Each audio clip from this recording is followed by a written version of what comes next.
Bakıt. No. Ташты көрдің бе? Ошол Куран китеп ушинтип катып калган деп айтылат экен. Ичиге кирсең, үңгүрдүн ичинде мындай таштары кызыл экен. Свеча күйгүзүп тур көбүнчө. Мына досум Сулайман тоодун керемети. Ушулар мына айтылышы Куран китеп ушинтип катып калган деп таш болгон деген бирдемелери бар экен да, мен жакшы билбейм. Мынакей.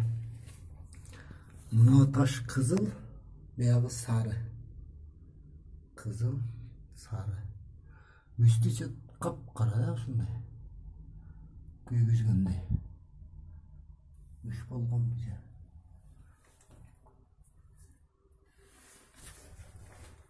Мына жерде карасаң, мына чукурда. Ташты карасаң, кызыл таш.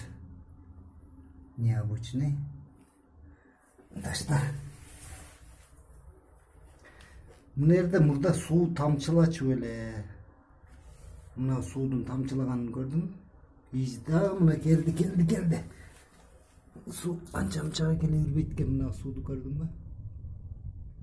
Суудун немен зоодун чокусу да өңкүр. Көргөнсүң.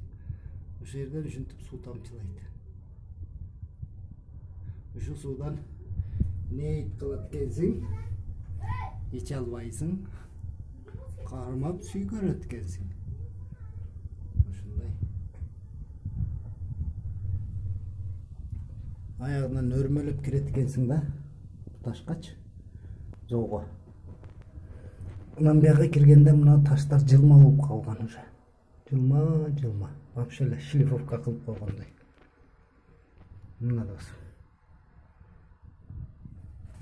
Мына сууду агып аткан карайм да, тамчылап баштады. Анча-мынчага суу ага бербейт, Бакыт. Шутка. Мына сууда суу башталды. Ушинтип тамчылап турат экен суу. Тамчылабайт, ушинтип жылчыйт. Наргы Куран китеп. Ушундай досум.